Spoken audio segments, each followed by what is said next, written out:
नमस्ते। ये वीडियो मर्ज classroom academy की तरफ से प्रस्तुत किया जा रहा है, जिसमें हम कोशिका के बारे में जानेंगे। कोशिका भाग 1 में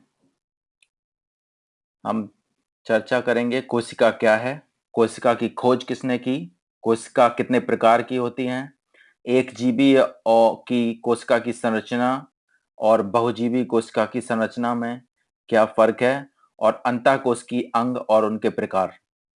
पार्ट 1 में हम इसके एक भाग पर चर्चा करेंगे, कोशिका क्या है। कोशिका सभी ने सुना होगा, इसको हम अंग्रेजी में सेल कहते हैं।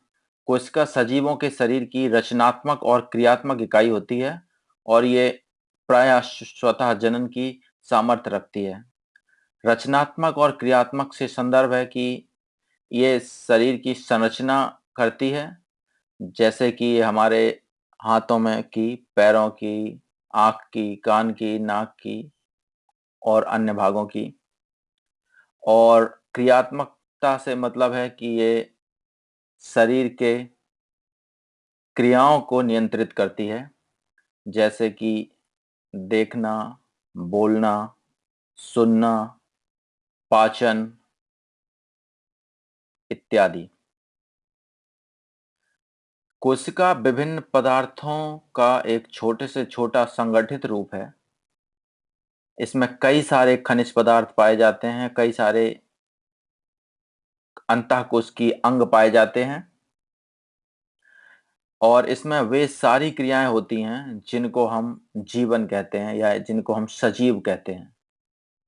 सजीव में होने वाली क्रियाओं के लिए, जैसे कि श्वसन, भोजन का पाचन, भोजन का निर्माण, प्रकाश संश्लेषण आदि क्रियाएं जो जीवन में और सजीव में होती हैं, वो सारी इसमें पाई जाती हैं। कोशिका की खोज सर्वप्रथम रॉबर्ट हुक ने सन 1665 में, लगभग आज से 650 बरस पहले की थी। रॉबर्ट हुक का ये चित्र है और इसे दूसरा चित्र जो रॉबर्ट हुक की माइक्रोस्कोपी इन्होंने स्वनिर्मित की थी, जिसके द्वारा इन्होंने कोशिका को देखा था, इन्होंने कार्क की कोशिकाओं को देखा था। जो तीसरा चित्र है वो इनका अ, चित्र है जो इन्होंने माइक्रोस्कोप के द्वारा देखा था और इनमें छोटे-छोटे जो पार्ट्स हैं इनको इन्होंने कोशिका कहा था। तत्पश्चात थियोडोर और श्वान और जैकब स्लाइडन ने 1830 में कोशिका का सिद्धांत प्रस्तुत किया। कोशिका का सिद्धांत बहुत ही महत्वपूर्ण सिद्धांत है जो बताता है कि कोशिका क्या है और कैसे कार्य करती है। कोशिका के सिद्धांत या कोशिकावाद के अनुसार कोशिका प्रत्येक जीव की संरचना एवं कार्य की सूक्ष्मतम इकाई होती है। सभी जीव एक या एक से अधिक कोशिकाओं से मिलकर बने होते हैं। जीव में एक कोशिका हो सकती है और एक ही कोशिका पूरे जीव की तरह कार्य कर सकती है, सारी क्रियाएं कर सकती है, या फिर उसमें एक से अधिक कोशिकाएं हो सकती हैं और विभिन्न कोशिकाएं अलग-अलग तरीके से कार्य कर सकती हैं। तीसरा, प्रत्येक कोशिका हमेशा पहले से उपस्थित कोशिका के विभाजन से ही निर्मित होती है। कोशिका कभी भी स्वनिर्मित नहीं होती। वो पहले से उपस्थित जो कोशिकाएं हैं उनमें विभाजन होता है। एक कोशिका से 2 बनते हैं, 2 से 4, 4 से 6, उससे ऊ तक का निर्माण होता है इत्यादि। वो हम आगे चर्चा करेंगे। रॉबर्ट हुक के बाद एंटोनी वॉन ल्यूवेनहॉक, जिनको कि सूक्ष्म जीव विज्ञान का जनक भी कहा जाता है, इन्होंने सर्वप्रथम सजीव कोशिका को माइक्रोस्कोपी के अंदर देखा या सूक्ष्मदर्शी के से देखा।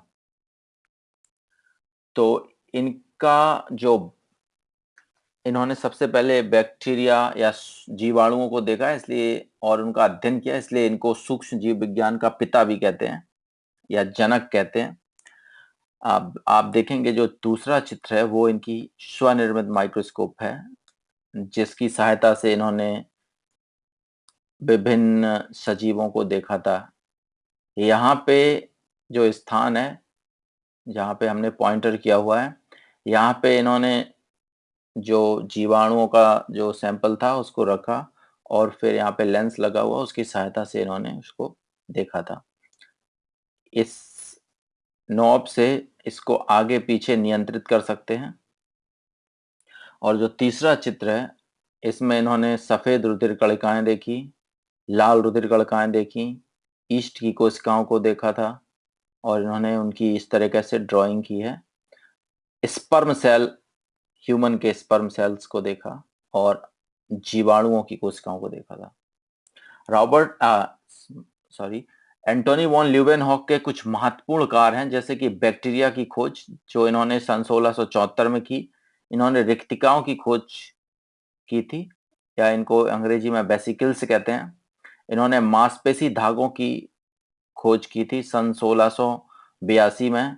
और इन्होंने स्पर्म या शुक्राणुओं की खोज सन 1677 में की। ये इनके 4 महत्वपूर्ण खोजें हैं।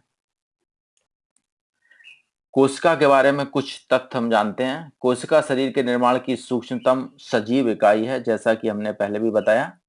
कोशिका का अंग्रेजी शब्द सेल है। अंग्रेजी में इसको सेल बोलते हैं। सेल लैटिन भाषा से लिया हुआ शब्द है, जिसका अर्थ होता है एक छोटा सा कमरा। तो कोशिका एक कमरे की, छोटे कमरे की तरह होती है। जैसे कि घर में कई कमरे होते हैं और मिलकर के घर बनाते हैं, वैसे ही अनेक कोशिकाएं मिलकर के शरीर का निर्माण करती हैं। नंबर 3 है, कुछ सजीव जैसे जीवाणु हैं या उनके शरीर पर एक ही कोशिका से बने होते हैं। ऐसे जीवों को हम एक कोशिकीय जीव कहते हैं, जबकि ज्यादातर जीव जो हैं वो अनेक कोशिकाओं से मिलकर बने होते हैं। जैसे मनुष्य का शरीर है, हमारा शरीर है, आपका है, या फिर बहुत सारे जानवर हैं उनका। तो ये सारे अनेक कोशिकाओं से मिलकर बने होते हैं, इसलिए हम इनको बहुकोशिकीय जीव कहते हैं। अनेक कोशिकाएं मिलकर के ऊतक का निर्माण करती हैं। ऊतक कोशिकाओं का एक प्रकार की कोशिकाओं का एक गुच्छा है, जो कि एक तरह से काम करता है। जैसे कि मस्तिष्क की कोशिकाएं मिलकर के मस्तिष्क ऊतक, मसल्स की, मांसपेशियों की कोशिकाएं मिलकर के मांसपेशियों के ऊतक का निर्माण करती हैं। आंत की कोशिकाएं मिलकर के आंत की। नंबर 5 है, ऊतक जो होते हैं वो मिलकर के अंग का फिर निर्माण करते हैं।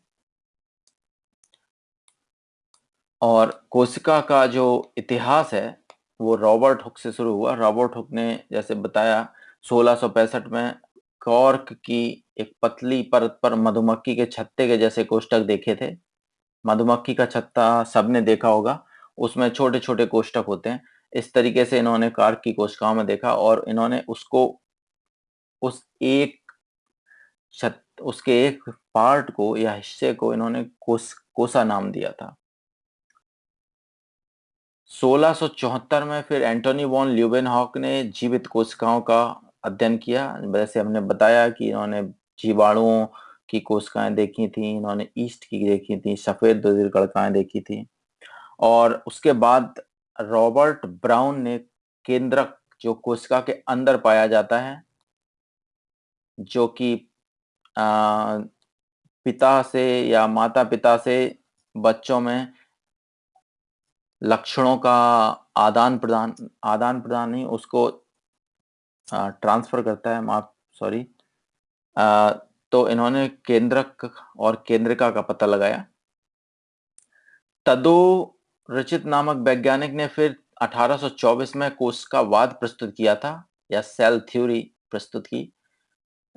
पर इसका वास्तविक श्रेय स्लाइडन और स्वान को जाता है। स्लाइडन एक वनस्पति वैज्ञानिक थे और स्वान एक जंतु वैज्ञानिक, जिन्होंने 1839 में कोशिकावाद दिया। स्लाइडन और स्वान ने यह बताया कि कोशिकाएं पौधों और जंतुओं की एक रचनात्मक इकाई हैं। उसके बाद 1855 में फिर रोडोल्फ ब्रिचो ने विचार रखा कि कोशिकाएं सदा कोशिकाओं के विभाजन से ही पैदा होती हैं, ये अपने आप पैदा नहीं हो सकती। तो जैसे कि हमने चर्चा की थी अभी कि कोशिकाओं को हम 2 भागों में बाँट सकते हैं उनकी संख्या के आधार पर। सॉरी, सजीवों को हम 2 भागों में बाँट सकते हैं उनकी संख्याओं के आधार पर। एक कोशिकीय जीव जिनमें एक ही कोशिका होती है, जो शरीर के सभी कार्य करते हैं, और बहुकोशिकीय जीव जिनमें विभिन्न कार्यों के लिए भिन्न-भिन्न कोशिकाएँ होती हैं और वो भिन्न-भिन्न तरह के ऊतकों का निर्माण करती हैं। और बहुकोशिकीय जीवों में कोशिका स्वयं का और किसी अंग के निर्माण में कार्य करती है। धन्यवाद। और अगर आप अपना भी वीडियो मर्ज क्लासरूम के साथ साझा करना चाहते हैं तो आप विजिट कर सकते हैं mergeclassroom.org को, या फिर कोई और दूसरा वीडियो देखना चाहते हैं तो आपको mergeclassroom.org पर मिलेगा। या फिर आपको हमसे अधिक जानकारी चाहिए तो हमें तीव्र पत्र या ईमेल लिखिए। हमारा पता है mergeclassroom@gmail.com। धन्यवाद।